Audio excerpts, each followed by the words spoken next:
bienvenidos. Tema interesante hoy día. Vamos a hablar sobre el llanto de Jesús. Hay un pasaje, el único, que habla que Jesús lloró, pero no lloró cuando lo estaban sacrificando. Ahí no hubo llanto. Él lloró en una condición distinta cuando vio la muerte de uno de sus amigos. Voy a leer el texto. Dice Juan 11: María, cuando llegó donde estaba Jesús, al verle, se postró a sus pies, diciéndole: Señor, si hubieras estado aquí, no habría muerto mi hermano. Jesús entonces, al verla llorando y a los judíos que la acompañaban también llorando, se estremeció en espíritu y se conmovió. Y dijo: ¿Dónde le pusisteis? Le dijeron: Señor, ven y ve. Jesús lloró.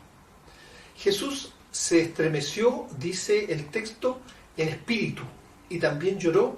Son evidencias de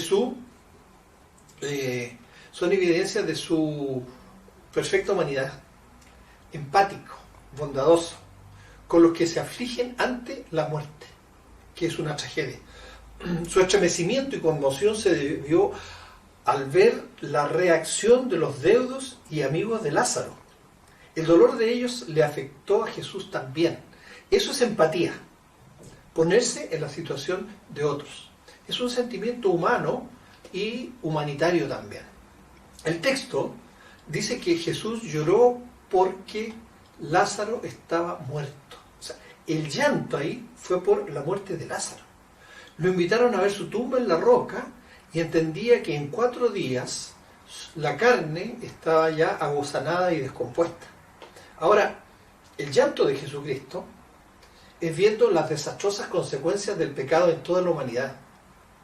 Allí palpa y vivencia lo que la muerte nos hizo a todos por haber accedido al engaño de Satanás. Jesús lloró porque Él es el autor de la vida. Y aquí en su condición de hombre ve la muerte.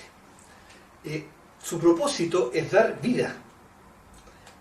Su propósito es dar vida y no tumba y descomposición. Ahora su empatía no es solo por los deudos presentes de Lázaro, sino por la humanidad entera, que cayó en desobediencia y muerte.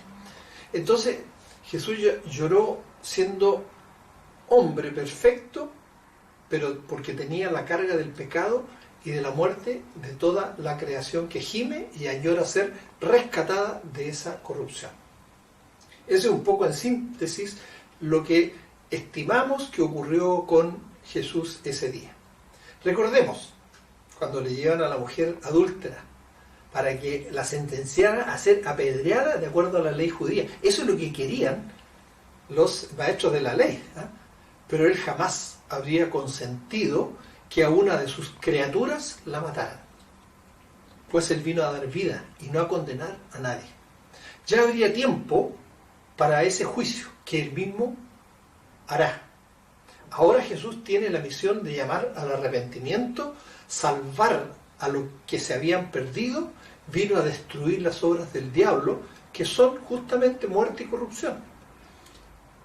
Entonces, el relato nos dice que Jesús resucitó a Lázaro.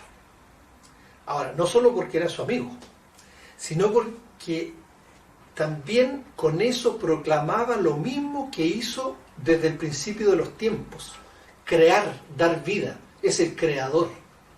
Y lo que hará también al final de los tiempos: dar vida y dar resurrección, venciendo la muerte a todos aquellos que le acogieron.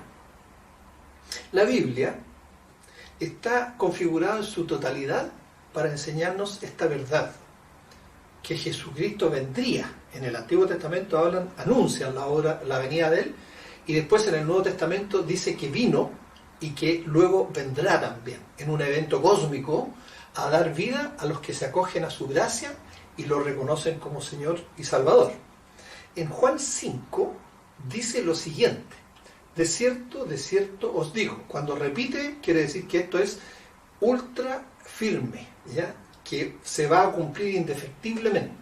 De cierto os digo, el que oye mi palabra y cree al que me envió, tiene vida eterna, y no vendrá a condenación, mas ha pasado de muerte a vida. De cierto os digo, Viene la hora, y ahora es, cuando los muertos oirán la voz del Hijo de Dios, y los que la oyeren vivirán.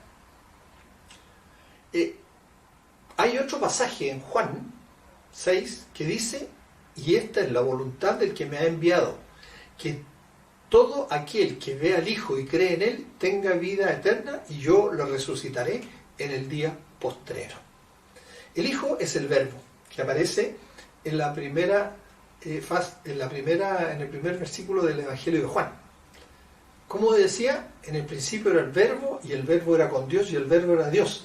Este era en el principio con Dios, por Él, todas las cosas por Él fueron hechas, y sin Él nada de lo que ha sido hecho fue hecho.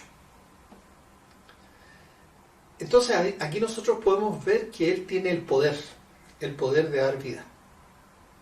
Y Efesios 2 nos confirma esto y nos dice: y Él os dio vida a vosotros cuando estabais muertos en vuestros delitos y pecados.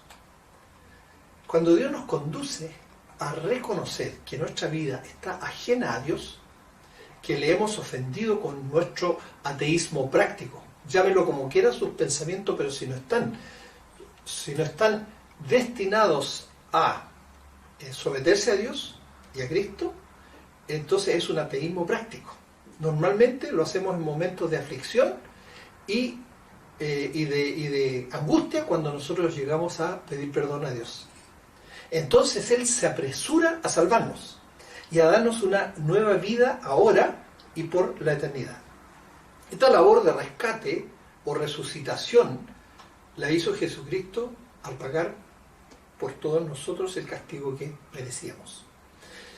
Pero este mismo Señor, que vino a la tierra y que se fue, vendrá luego en una misión distinta.